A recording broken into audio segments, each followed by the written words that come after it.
Okay, now they say they have technical difficulties.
Good morning. Would you like to introduce yourself?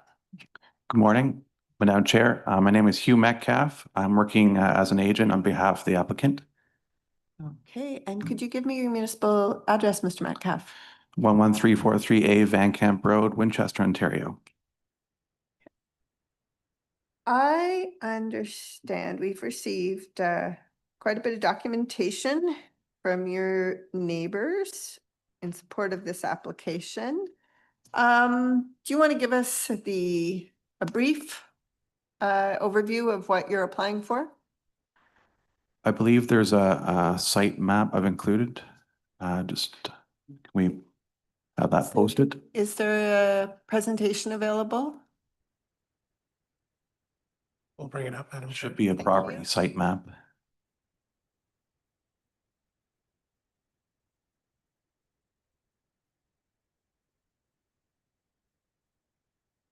Okay. So this is an overview of the property. You can see the orange rectangular there is where the proposed barn is heifer barn is location. The applicant is looking to tie into the existing milking barn, dairy barn, this south of the proposed barn area. The applicant is looking to have a half pack barn, half freestall barn. So it would be half liquid, half solid manure. I'm a nutrient management consultant. I've run the numbers for the existing manure storage, earth and manure storage, and there is sufficient manure storage in that in the storage right now to for the heifers that would be in the freestall area, which is very important because the earth and the manure storages have the highest potential odor. And the fact that this storage is not need to be expanded is a huge plus. The proposed location of the heifer barn sits on a very rocky area of pasture. The applicant is looking to use the existing pasture area north of the proposed barn to pasture animals during the warmer months. As well, the location does not tie up productive farmland in the area, and we feel that that's very important. Also, the position, location of the barn is well away from a drilled well that's south of that, which services not only the house but also the barns in the future, the future barn and the current barn. The proposed barn location also is well away from surface water that you see to the southeast. So we feel this is the best location for the barn that ties directly into that liquid manure storage and offers the best location we feel for that proposed barn. Okay, thank you very much. Planning staff. I have said in my planning report that for MDS setback number type 2 should not be varied because we want to mitigate conflict of land use. Okay, within the MDS guidelines, there are certain allowances that have been addressed by the nutrient consultant.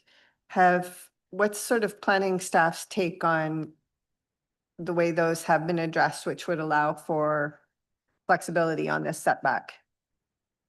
So it is also my understanding that the MDS guideline from the provincial government addressed that that MDS 2 setback should not be varied and should not be reduced. And there's limited situations such as environmental concerns or natural hazard. For instance, if the position that they're meeting the MDS setback is close to a floodplain, and that's something we could take in considerations. Could you respond to that? Yeah, again, I think the main concern is that position the barn in another location would put it at risk of potential contamination from just putting it closer to the well or any kind of surface water.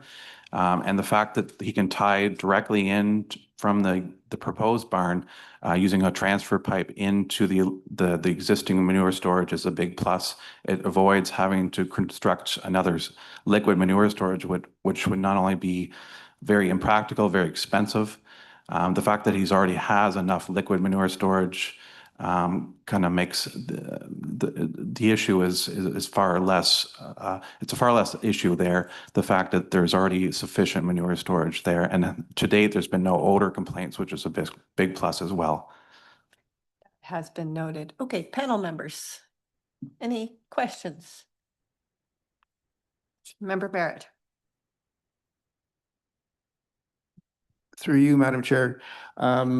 Just a point of clarification with regards to the situation of the barn. Is it true that it's best situated west-east versus north-south because of the prevailing winds? I'm familiar with that most large barns are better suited for because of wind location is the coming from west to east. So your comment on that, please. That is correct. It's for better ventilation, it's usually better to have the barn situated west to east. I should also mention that the cow comfort would be a big plus in this barn. It's dealing with a pack barn where the animals are able to move freely, and a free stall situation where they're able to move freely as well. And then again, tie into that existing manure storage. Now, the big thing with the manure storage is the barn has to be placed fairly close to it. Any additional length of transfer pipe runs the risk of environmental, not spills, but the farther the barn is away from that existing storage, the more the risk of some kind of issues that may arise in the future. So we feel that because the barn is positioned in a spot it's rocky pasture, and the fact that it's so close to that existing manure storage, it has the capacity to hold that manure from those free stalls. There's 60 free stalls proposed in the new barn. We feel it's just the best spot for it. So. Any other questions? Okay, I have one question. How long has this farm been operating at this location? I believe this is the 7th generation. I think the applicant can confirm. Yeah, 7th generation. Okay.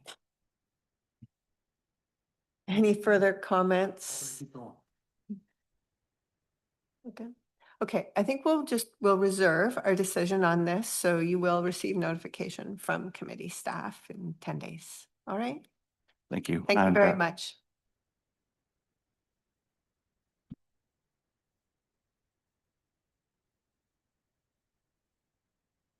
All right, on to 331 Somme, 3748 Rideau.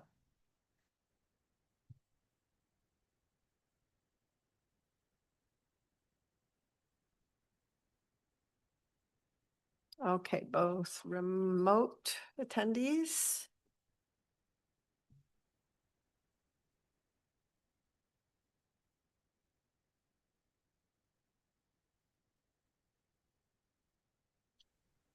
I think I'm looking for. Good morning, Madam Chair, members of committee. Barrett Wager with Stantec Consulting, Okay, thank you. acting on much. behalf of the owner of the land.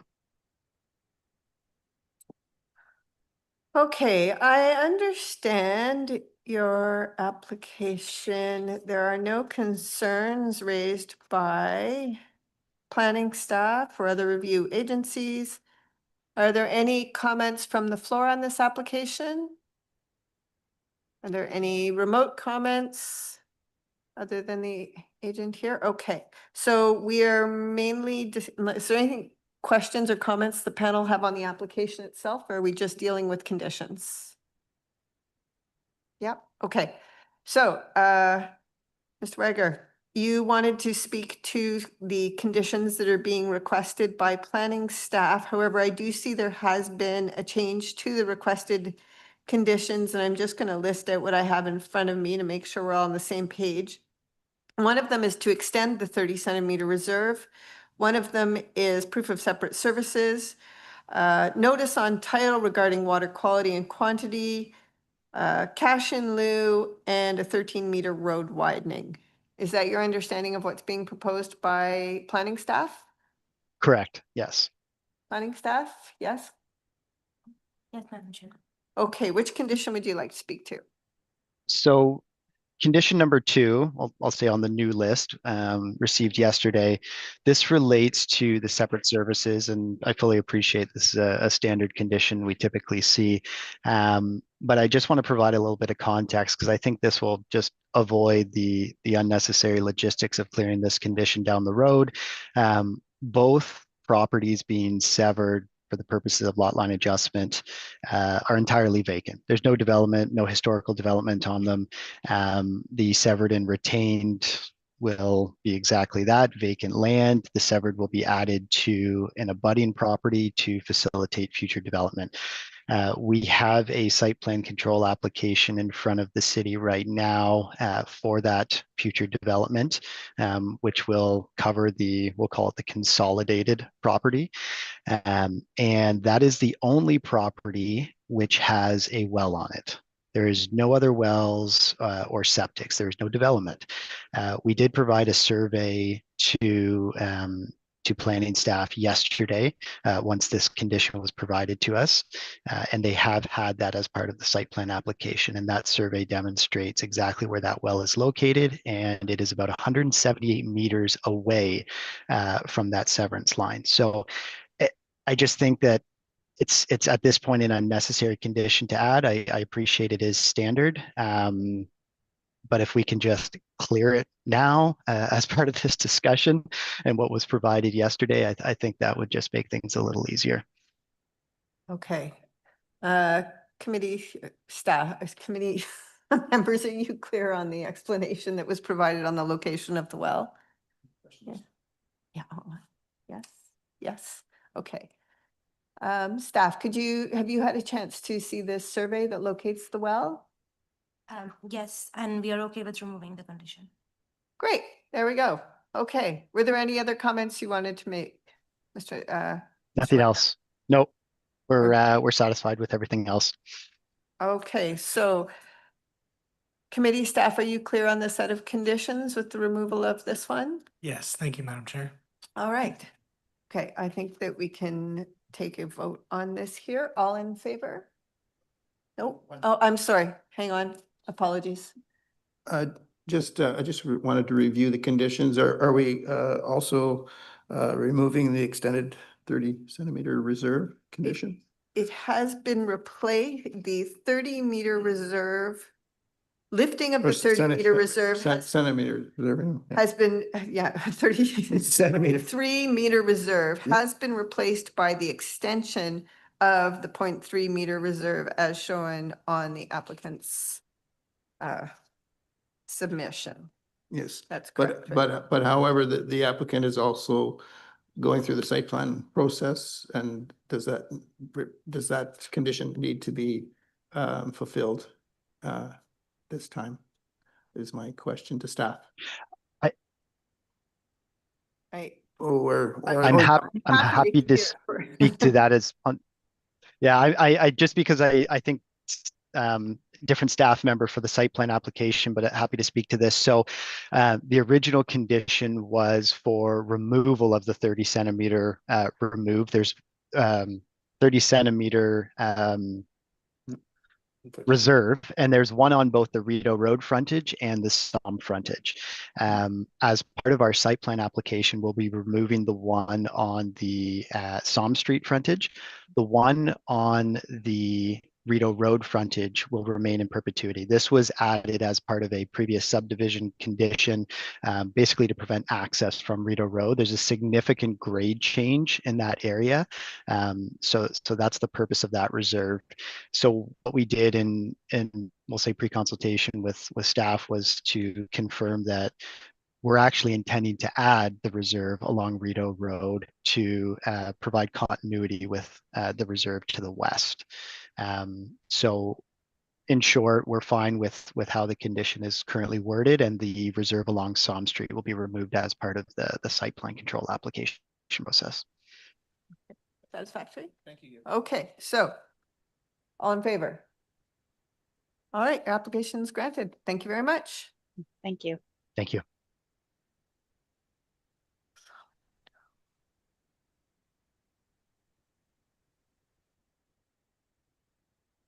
Next up, 583 Cameron Harvey.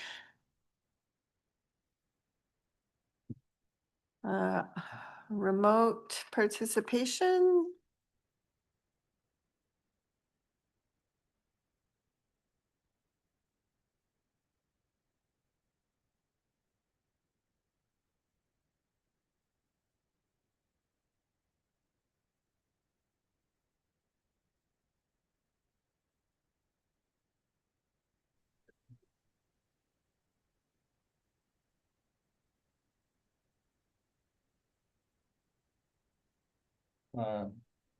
Hello, Steve Pence, Novatech. Good morning, Mr. Pence. Could you provide us with your address? My address is 240 Michael Copeland Drive, Suite Thank you very 200. much. Okay. All right. I understand there are no concerns from city planning staff or other agencies. Are there any questions about the application itself for panel members? No? No? Okay. Mr. Pence, I understand you wanted to speak to one of the requested conditions by city planning staff. Yes, thank you, Madam Chair.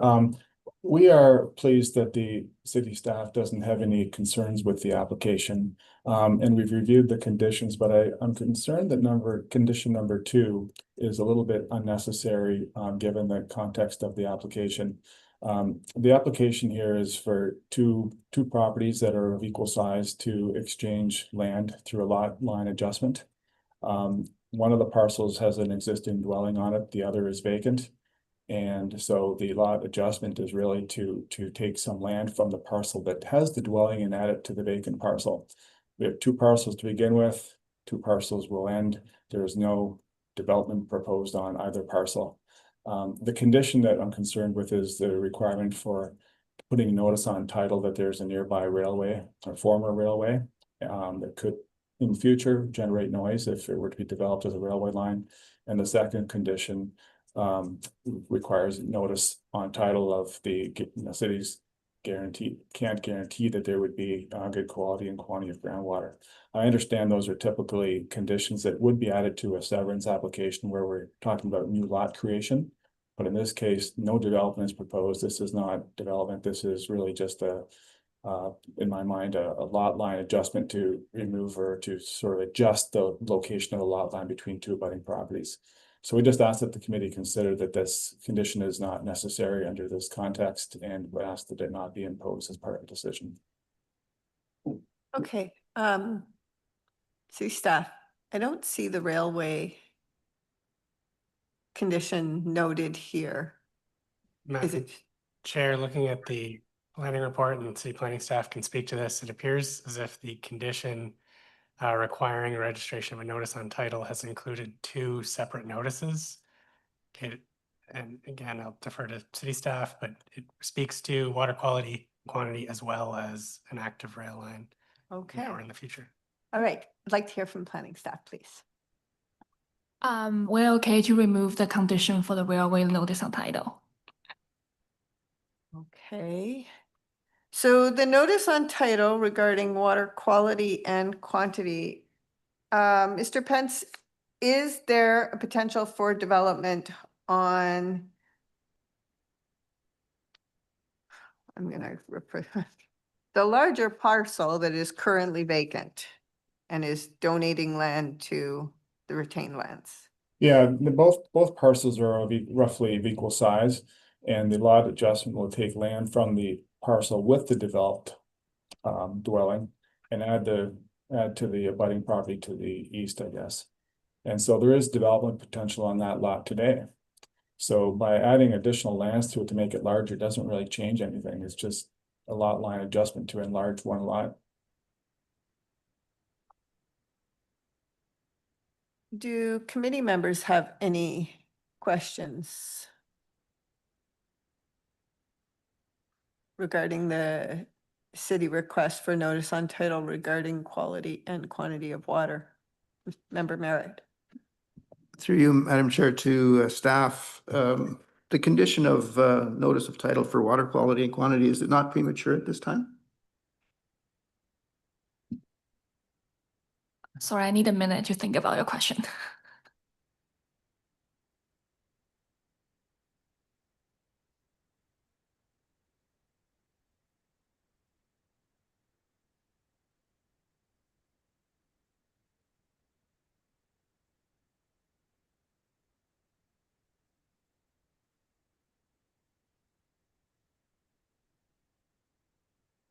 No, I think this is opportunity to impose it. So we don't know about future development, and it's best to know at this point of the stage of development. Paula? Everything? Okay. Mr. Pence, was there anything that you wanted to add with respect to the condition regarding the notice on title for water quality and quantity? Well, I guess I've tried to express my concern, and what I would say is that the existing condition where it's a vacant lot that could be developed is already present. Whether or not the lot is being enlarged through this lot line adjustment or stays the same, it has development rights. It could be developed and a well could be drilled. And sure, there's no guarantee of water quality and quantity until that's done. But I don't see that this is warranted at this time, because it would require a development agreement be registered on title. It's an additional condition, doesn't really gain anything, because if we were talking about creating a new lot, I think it's certainly a fair standard condition in that case, because it gives notice to future purchasers of that lot. But in this case, it just seems to me like it's an unnecessary condition that will require an agreement be prepared, just stretching out the length of time to get conditions cleared. I don't want to keep repeating myself, but it just seems unnecessary, and I just wanted to kind of bring that forward for consideration by the committee in imposing conditions. Okay, thank you very much. I think we will reserve on this decision, and you'll receive notice from committee staff. Thank you very much. Thank you. Okay, our next application is 3944 Swale.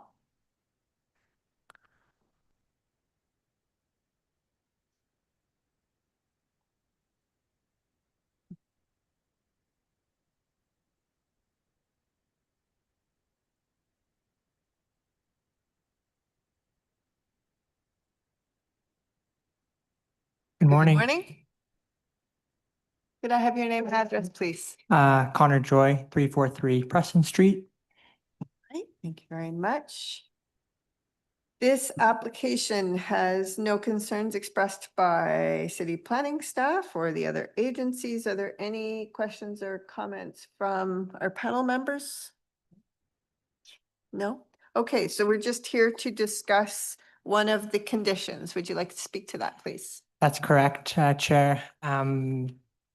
Similar to what was already expressed earlier in this meeting, we just feel this condition is not needed at this time. I think my colleague Jamie and I can speak to it, but it's just a bit redundant. The purpose of the application is to adjust the lot line so that the well isn't located on the other property. So in fact, for staff asking for this condition, the application is already meeting the intent to make sure there's no servicing issues. We've also talked with the owner of the lands, and the other well on the property that we're taking land from is many hundreds of meters away. There's no even concern that it could be a possibility that there's issues with servicing here. So we just feel that this condition should be removed. We understand that it's a standard condition and staff added it, but just in terms of process wise, it's the only condition. If the committee is willing to remove it today, it just makes it a faster process for our owner, and they're able to sort out their current well and septic issues on the property.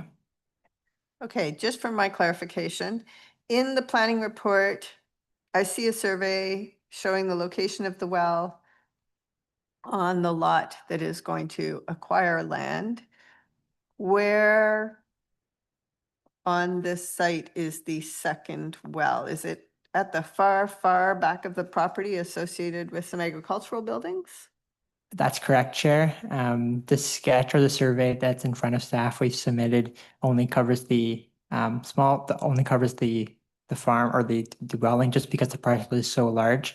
I believe we submitted another larger sketch to staff, and you are correct that the well is associated with those buildings. I believe it's like close to 700 meters away from the existing well. That's the subject of this application. Okay, thank you. Planning staff?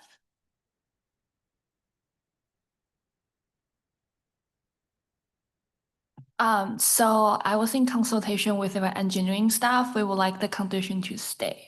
They want to confirm the existing services, and the reason they coming for a lot line adjustment was because their service costs a lot line. That's why we want to confirm that it doesn't happen in the future again. Okay, so I have a practical question. There is a survey submitted with this showing where the services are. What more would you expect in order to clear this condition?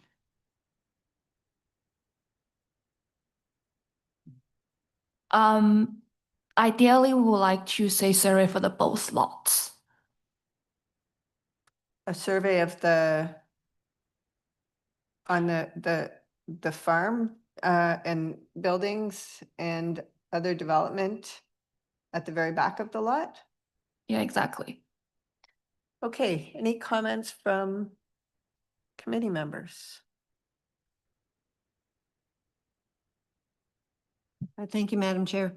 Could you just clarify that you did provide some information on the well associated with the retained lands? There is one with a dimension on it, or? Through you, Ms. Chair, there's not an exact plan that has been associated with the other well that's on the property. Just discussing with the owner of the lands that he has informed us of where it's located. Yeah. Could you give us your name and address, please? Yes, Jamie Batchelor, 343 Preston Street. Thank you. Go ahead. If I may just add, the reason that we didn't provide a survey of the, with showing the septic and the well was because the other area of development on the retained parcel is 700 meters. So we felt that it would be a very costly process and not required.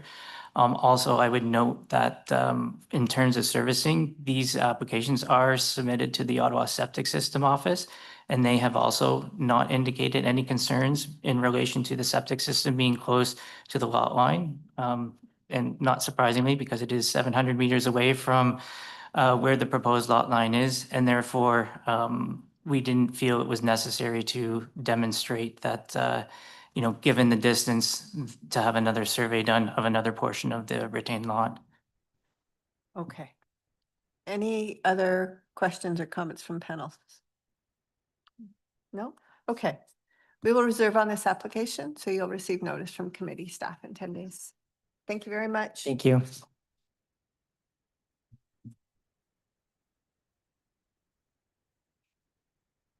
And we are on to 5125, Frank Kenny.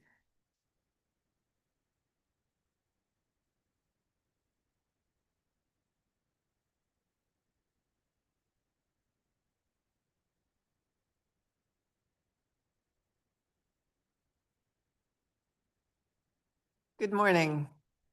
Good morning, Chair. Could you give me your name and address, please? Jillian Henderson, 420 O'Connor Street. Thank you very much. Okay, and again, no concerns expressed on this application by planning staff, other agencies, or the public. So we are just here to speak. Well, first, any questions or comments from panel members? No? Okay, we're just here to speak to conditions. Okay. Go ahead. Yes, so as some previous applicants also mentioned, there's a condition relating to individual servicing for the properties. That's our only condition. It's the only one we are wanting to speak to today. So the lot that's being reduced in size, so that's at 5125 Frank Kenny, is severing a portion of the land, and the land will be conveyed to 8125 Russell Road.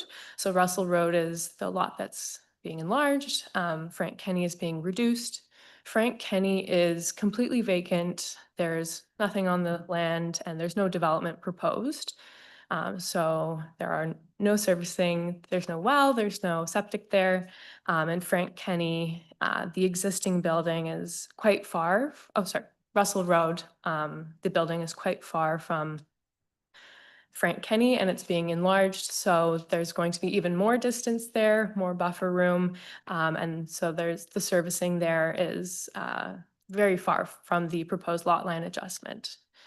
And we also believe that this condition may not be required in this case because of the, as I just explained, the lot being enlarged and the additional distance there, as well as the lack of development being proposed. So Okay. we'd like to bring it today to request it to be removed, please. So the way I understand this application, to put it another way, is the lot that is being severed has no development on it, and you're adding to the lot that has development on it. That's correct. Okay. Planning staff, could I hear from you on this condition, please? Staff are okay with removing the condition. Okay. That's pretty straightforward. Any other comments from the applicant? No, thank you very much. Any comments or concerns from panel? No. Staff, you have the condition clear to remove it? Yes, thank you, Madam Chair. Okay. All in favor? Your application's granted. Thank you very much. Thank you.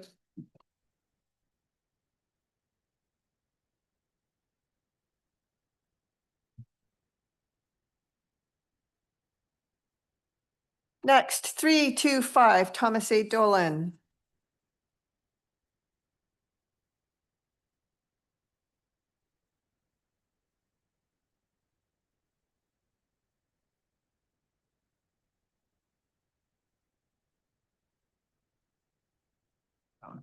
Morning, Madam Chair.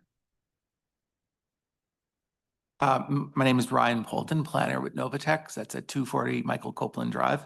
With me today is Devin Rajala, also planner with Novatech.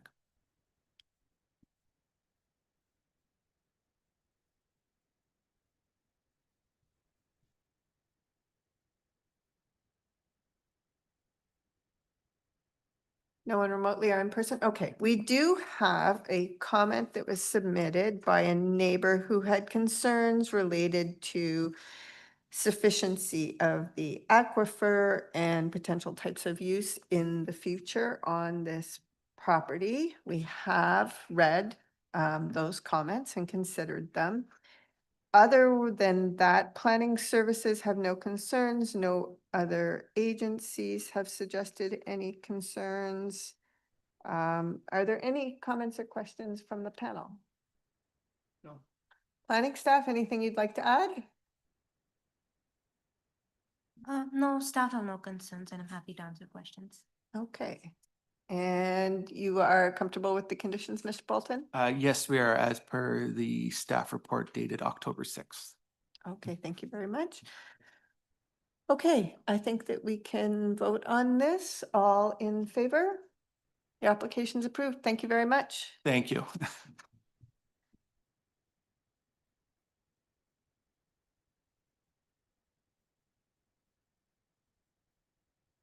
Okay, 236 Cedar Pond Road.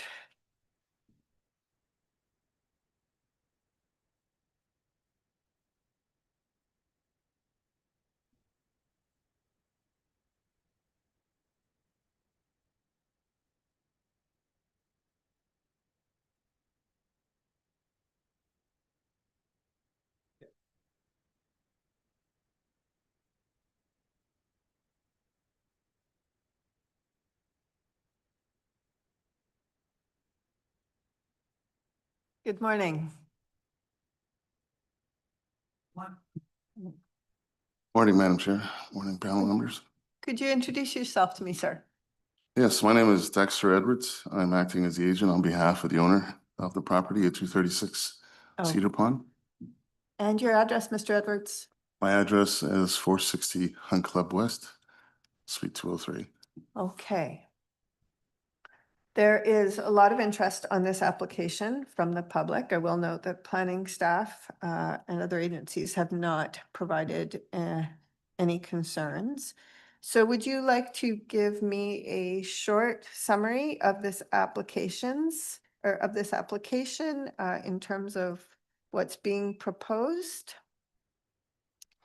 Yes, sure. The property at 236 Cedar Pond is a residence. And the application on behalf of the owner is to build an accessory building at the rear of the property. There is currently a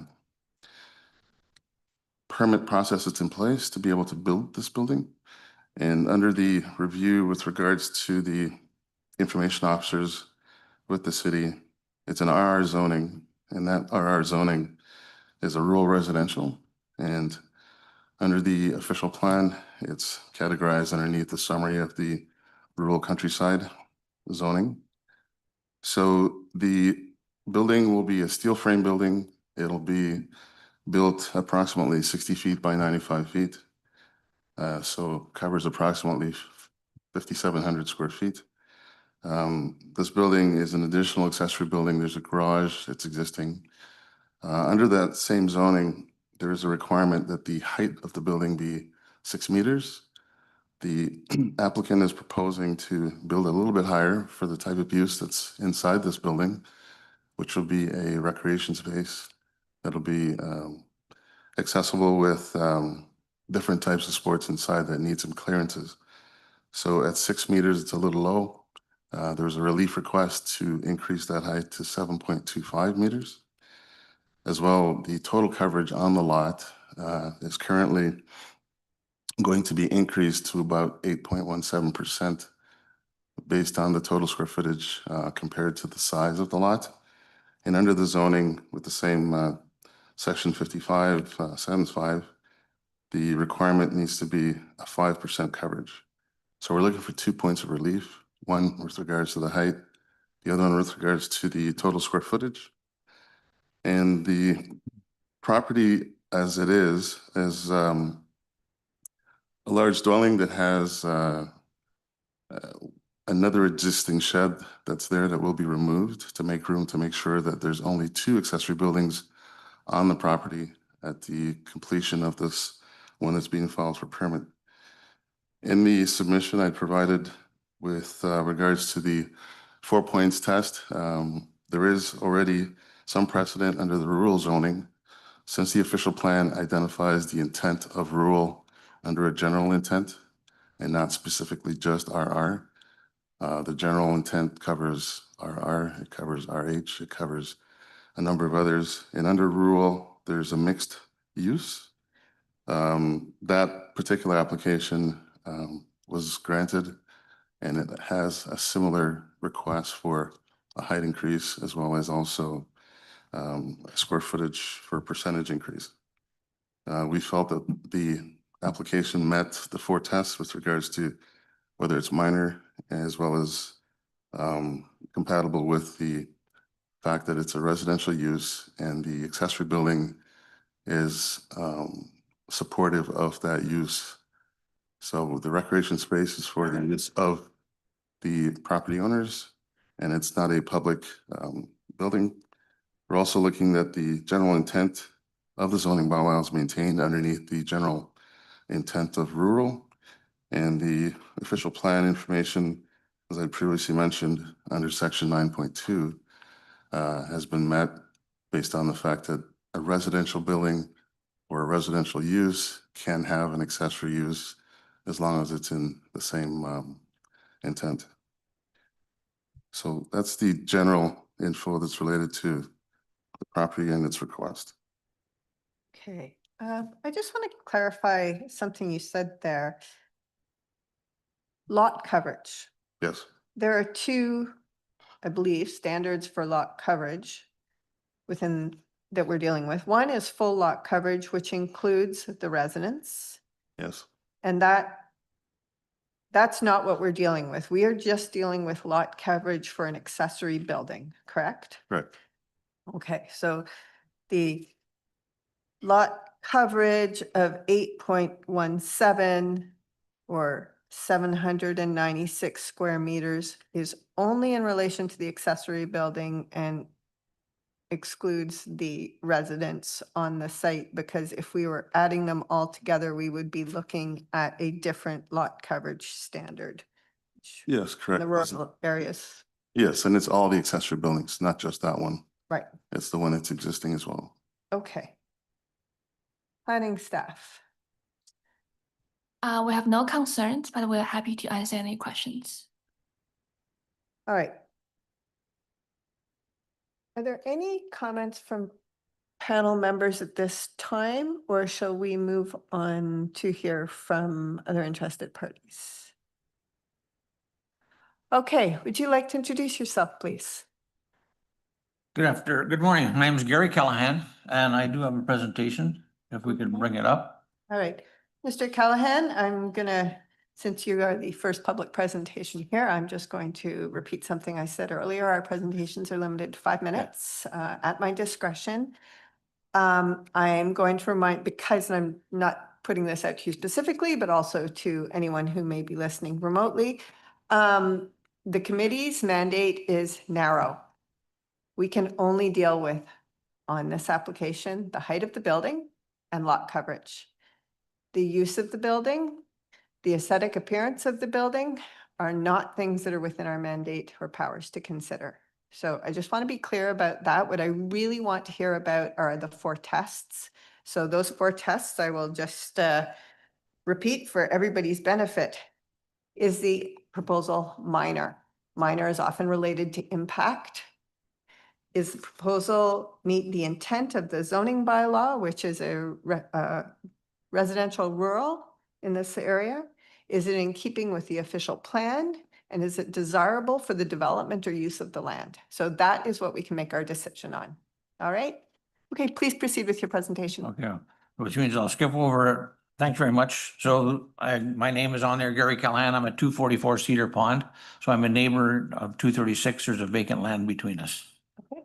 So I will skip over some of it, but if you want to bring up the next slide. For sure. Because I was looking at the application itself, but I will focus on, because as the applicant agent said, it's for a recreational space, but we'll, and I do want to focus on the precedent decision, if you don't mind.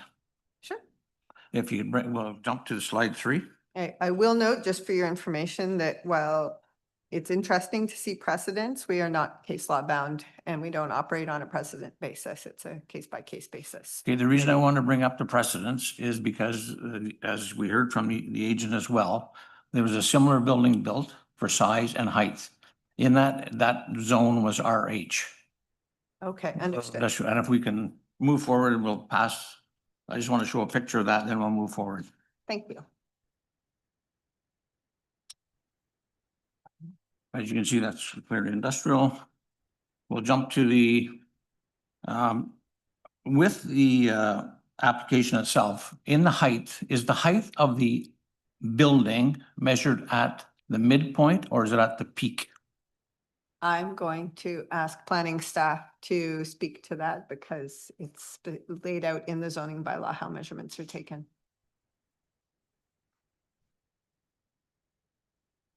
So if you want to move 3 more slides. It's okay, we can take a pause here. I won't keep you on time. Okay. So that, Answer from planning staff. Because I'm just showing there's our neighborhood and there's the property in question. Okay. sorry about that, didn't mean to interrupt, but the height of the building is measured at the midpoint. Midpoint of the roof between the eaves and the peak? Yes. And is that the applicant's understanding as well? That's okay. So Yes, Madam Chair. is that clear to you, sir? It is, but it's, Okay. which is a surprise because the midpoint, as the agent said, is 7.25. The peak is 8.9 meters, which is considerably higher. That's correct. It's laid out in the zoning bylaw that way on how measurements are taken. So Okay. the That's- application's that's what I correct make- from that perspective. Okay, that's why I'm making the comment because it does seem fine because in the application, okay, so moving on to the 4 tests. Oh, yeah. You can just, all right, super. Okay, so is the variance minor? Myself and a number of neighbors don't believe this is minor because of the size and the height. It's particularly the size when you take in both accessory buildings. It'll be almost 60% larger than what is allowed, 5% versus 8.1. This building has a larger footprint than any building or dwelling within our subdivision. Is the variance desirable for the appropriate development or use? The proposed structure is out of character, but I understand you mentioned you're not going to look at the design, but it's out of structure. It's out of character for this residential subdivision. I repeat, the precedents was in an industrial area. It's an industrial looking building. And the property standards bylaw 2013-416, an accessory building shall be, point one, constructed and maintained with suitable and uniform materials. I could interpret that as two ways. One, each building must be constructed with suitable and uniform materials, but I could also infer that a second or subsequent accessory building should be in line with what's already there.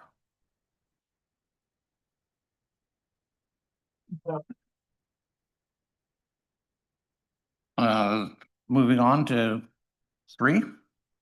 Is the general intent of the zoning bylaw maintained, as we've already stated, and so as the applicant's agent, that it exceeds the current limits, which doesn't make this minor, particularly when the size of the two buildings will be at 8.2 versus 5%. And my other question is, does the new structure respect the building code of a recreational structure, in as much as have the interior designs or architectural drawings been included? Because my assumption is that a recreational structure, even though it says it's for the residents, would, to me, would require restrooms and change facilities. And with that said, the applicant agent has sent me an email Sunday night that says the sports that may be included are volleyball, pickleball, or tennis.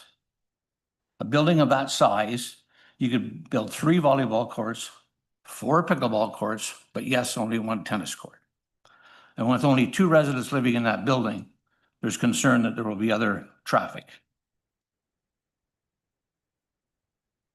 Number 4, is the general intent and purpose of the official plan maintained? Again, this is a residential neighborhood, not rural industrial.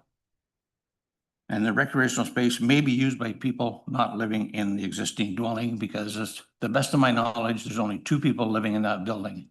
That's a large recreational space for 2 occupants. And now I'm not familiar with a lot of the building codes, but is a site plan control approval required? We can answer that for you. Staff, is site plan control required for this building? No, it does not require site plan control.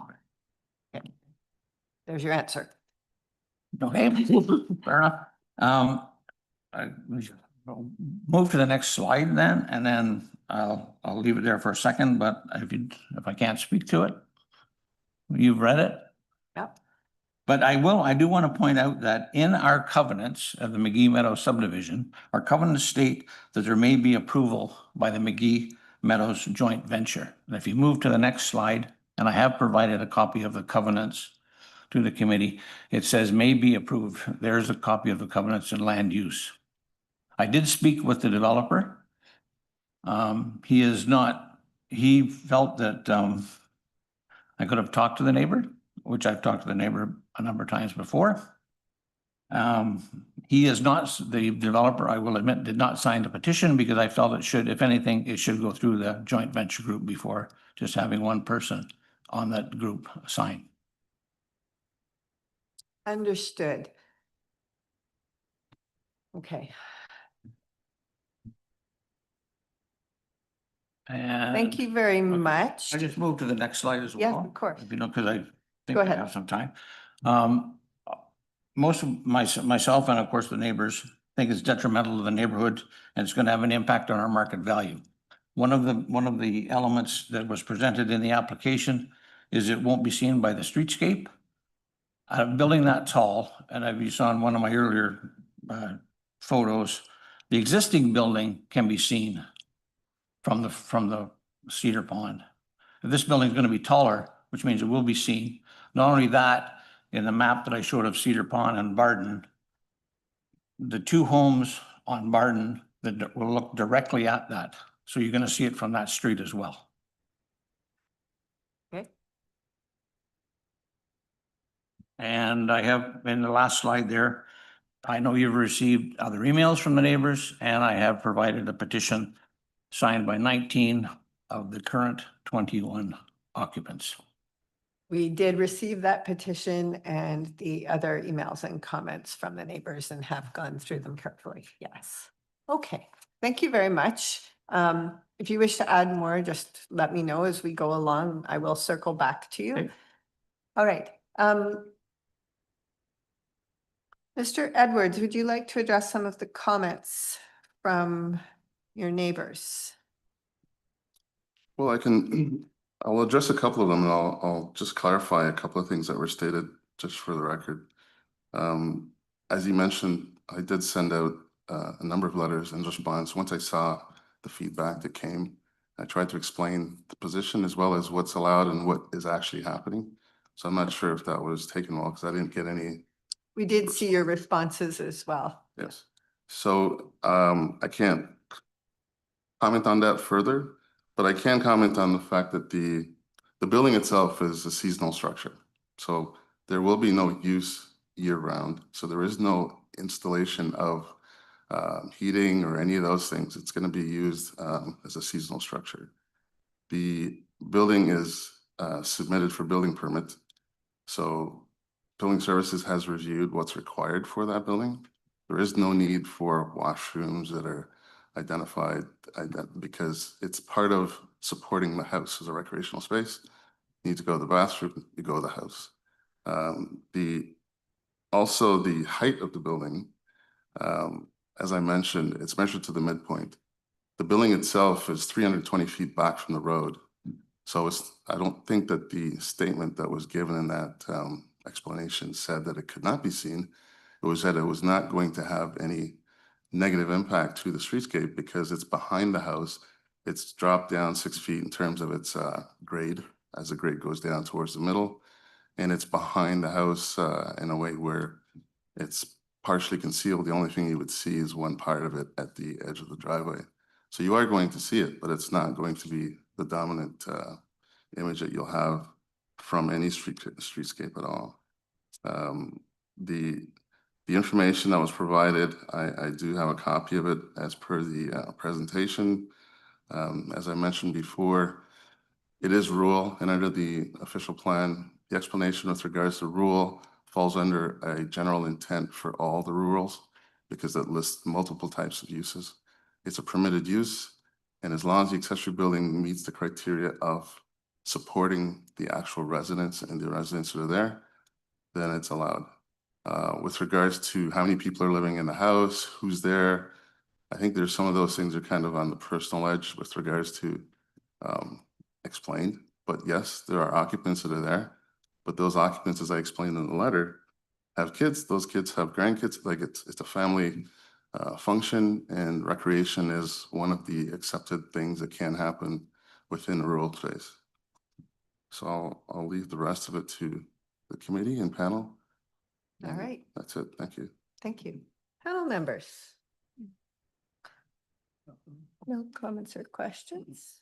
Okay. Madam Chair, I have a question. Okay, let me just, thank you. Oh, okay, fair enough. No, I did want to know if you Okay. had something else to add. Okay. I wanted to circle back around to planning to see if you had any other comments you wanted to make. I have no comments at this point.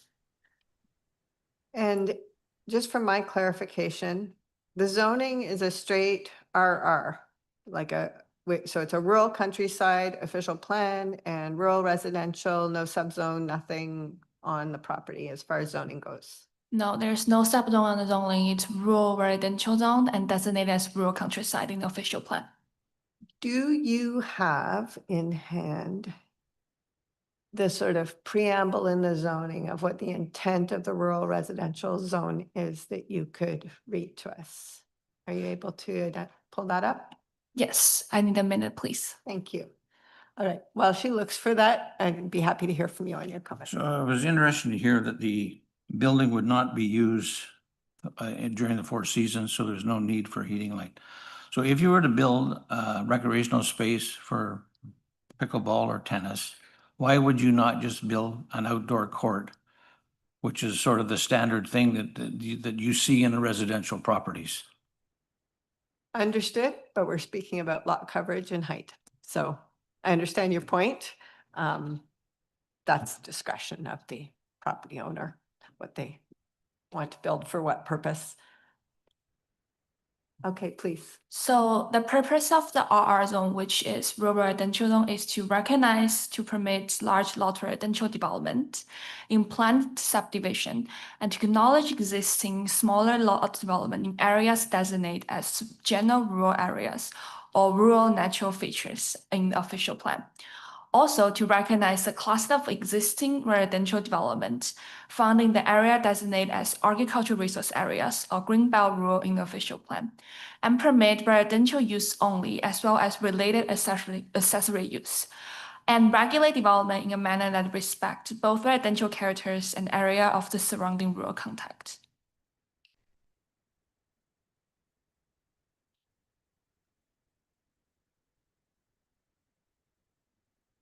Okay. So can I make one more comment, Madam Chair? Sure, give me a minute. Yep. Panel members? Yep. Okay, So again, I know from a variance perspective, I don't believe this is a minor variance. And with that said, the residents today, we know what their use is for. Looking forward into the future, once they sell, what will this building become? again, a bit outside of our mandate in terms of what we can consider in terms of use. We're just looking at the height and lot coverage. Do you have anything you'd like to add? Actually, no, Madam Chair. I think I'll leave it. Madam Chair, pardon Yes. the interruption. We do have virtual Oh, participants. We don't have the name of the registered speaker appearing. However, there are others. okay. Well, let's go then. We would just ask anyone who may want to speak if they want to use the raise hand function. In Zoom, we can Didn't bring see them forward. anybody on the screen. I'm sorry.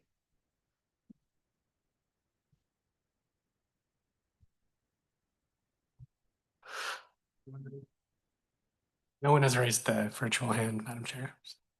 Oh. Someone is coming forward.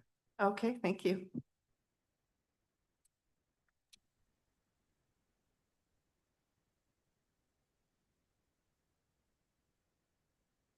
Hello. Hello. Hi. I'll just go ahead. Well, if you could provide me with your name, spelling, and address, that would be a good start. Yes, my name is Suzanne Schell, and the last name is Schell. And I'm at 201 Cedar Pond Road. Okay, thank you very much. You've heard the proceedings so far? Yes, I have. Okay, let's hear your comments. Just more of a comment and a question built into what I want to say. Most of our lots on our street and on Barden and McGee Meadows are large properties, running around 2 acres, and the 5% coverage is keeping this street to what it was intended to be. Why is increasing lot coverage from 5, which is the law we all had to abide to, and we all have, increasing it to over 8%, even something that we are considering? Like, a law and a rule is there. I know minor variances are put in place to deviate a little bit, but this isn't a little bit of a deviation.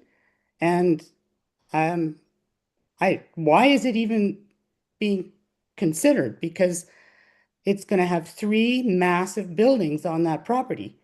One that's existing as a house, one that's existing as a huge outbuilding, and now another huge outbuilding. So my question, I guess, is why is 8 point something percent even considered when it's so big? Well, it's being considered because it was applied for, and everybody has a right to do that under the zoning bylaw when they apply for a permit, and they have a right to be heard, decision to be rendered by the Committee of Adjustment. So that would be the why. Your other points are taken in terms of the increase in size for the accessory building lot coverage. Did you have any other comments you wanted to add? No. Okay, thank you very much. Are there any other people online that I have missed?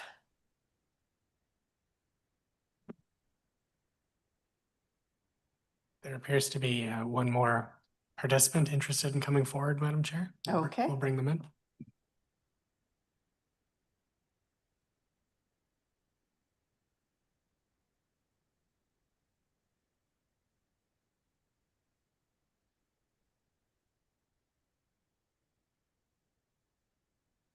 I'm listening for someone to say hello and let me know that they're there. Hello? Hi there. Oh, hi. Sorry, I'm doing this via cell phone, so it's not as good as a PC, but my That's name is, fine. Yeah, I can hear you Oh. loud and clear. Could you give me your name, spelling, and address for the record, please? yeah, my name is Lori Hervato, Hervato, and we live at 204 Cedar Pond Road. Okay, thank you. Go ahead. So we have two, I guess, just two, well, we're majorly concerns, but major just topics, I guess, concerns to add to the panel of discussion. One would be, it was mentioned by the architect, I believe, that is representing the owner, that the building would not be seen from the road, but that at that height, it will be seen because we currently see his current large building. And from Barden, they will have 100% direct view of this huge structure. So that's the first thing. So the fact that he's stating that it's 6 feet below grade or whatever, that it's not going to be seen, that's not true. It will be seen. And the other topic was there's currently been a porta potty parked on that lot forever. And is that going to be staying there to service this ginormous building that's going up? Because if it's not going to be heated and it's only for summer use, and it's for 2 people and their families to be used, what is the intention there? Because, like, again, a summer sport, if it's not going to be heated, normally you play that outside. So like you said, people can do whatever they'd like, and if they want it covered, let it be covered. But you know, for a person that lives on the street and walks by every day, what else is going to be added for us to look at? Okay, I can't deal with your porta potty question here, I'm afraid. Yeah. But yeah, your comment is understood with respect to view from the road. Yep. And that's it. I guess, you know, like it's been mentioned, and it's in the records, is, you know, we live in this community. Our houses aren't, you know, $500,000 homes, and there's nothing wrong with that. But you're setting a precedence for everybody else to put up large be seen structures in a neighborhood as such. It just doesn't go. It doesn't belong. So, you know, if it was going to be finished like the house, and, you know, I mean, we had to go through the city in order to apply for an application just for a shed. It had to have electricity. We had to have a special door. We had to, you know, it had to be finished properly. And we did. But now, you know, this application is allowing someone to put up something that just seems to be, oh, well, you can finish it. It's going to be a steel building and it can be finished whichever way he wants. I just don't see how this is following suit with everybody else that's on the street that had to follow in accordance to the city's recommendations just to build a shed. Okay, understood. Thank you. Madam Thank you Chair. very much. Madam Chair. Give me 1 second. Okay. Is there anybody else who remotely who would like to speak? There are, okay. I'm going to remind people, we are not dealing with the aesthetics of the building. We're dealing with height and lot coverage. So if we could keep it to that, that would be super. And the tests under the minor variance itself. Okay. Next person online. Hello. Hello. Sorry, Madam Chair, I have a question. I really need to go in order. I will come back to you. Okay, I want to make a comment on Lori's. I present- understand, Okay, but I will come back. okay, thank Okay, could you provide me with your name and address for the record, please? Hi there, my name is Marianne Ambrosiak, and my address is 224 Cedar Pond Road. Okay, go ahead, Marianne. I do have a question regarding the construction design and the height of this accessory building. I'm a few doors down from this property on the same side, and we do have issues with the lights that are on the current structures. They can be seen, even though I have a tree line between us, they can be seen all night. Okay, I'm gonna just hold you there. We can't address that. It's outside of our mandate. That's the sort of thing you can speak to property standards about, you can speak to your neighbor about, but we're not going to deal with the lighting on this application. But wouldn't the height, I mean, it's clear from our perspective that this is directly related to the height of the buildings. Well, they're not asking, so the process for this is they apply for a building permit. There's a whole bunch of things that are looked at under the building permit process, which includes the zoning. The two things that they are non-compliant with that they are bringing towards this committee are that its height is too high and that it has more lot coverage than is allowed for accessory buildings. So if you're able to tie the light very specifically to the height, okay, but I can't control whether there will be light or not. There's nothing that's going to bind the applicant at this point to the lighting that will be provided or not provided on this building. Their current accessory building at the back does have lights in the eaves. And so this new accessory building, being even higher, if constructed in the same way, would have a direct impact with lighting. Okay. And so my question would be, if there are no controls on the height restriction, how can it be guaranteed that neighbors would not have an issue with light pollution and seeing this accessory building all night? And I'm 2 houses down, or 3 houses down.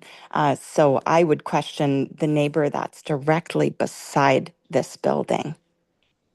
Okay, well, we can ask the applicant if there is a plan to put lights in the eaves on this. Mr. Edwards? I cannot comment on whether or not there would be because I'm not the architect for the structure. As is stated, this is a prefabricated steel structure that the owner has purchased and has applied for the building permit. The only extent that we would have is with regards to meeting all of the building code requirements as stipulated. And this is why we're here in terms of the context of addressing these 2 items and acting on behalf of the client. There's also submissions and feedback from both zoning as well as building services, as well as bylaw enforcement, because we have to actually identify that we have some storage for materials until this building's up. And then we've made an arrangement with them that in a window of 6 months, we'd be able to remove all of the other things that are supposed to be removed in compliance with the submission. So we've tied into the city in 3 different departments to make sure that we're meeting those requirements. I can speak to that, but as far as what the owner does, whether there's lights in the eve or they're gonna put up Christmas lights, I can't comment, thanks. All right, the question's been asked. There isn't an answer to that, but as I understand your comment, your concerns that additional height, if it's lit, will have a greater impact. Thank you. Okay, thank you very much. Anybody else remotely online? Okay, I will come back to you for one more comment, sir, Mr. Callahan. So thank you, Madam Chair. So it's my understanding when talking with one of the neighbors that one of the current accessory buildings is built on one of the lots. when it was built, they had to change the trusses in order to meet the current height restriction. So if one neighbor has already complied with the regulations, then I think more neighbors should comply with the regulations of both height and total size of accessory buildings. Okay. All right. Any further comments, questions from panel members? Okay, we will reserve our decision on this, so you will be notified within 10 days by committee staff. Thank you very much for your time. Thank you, Madam Chair. Thanks, panel. And that would close this hearing. Thank you, planning staff.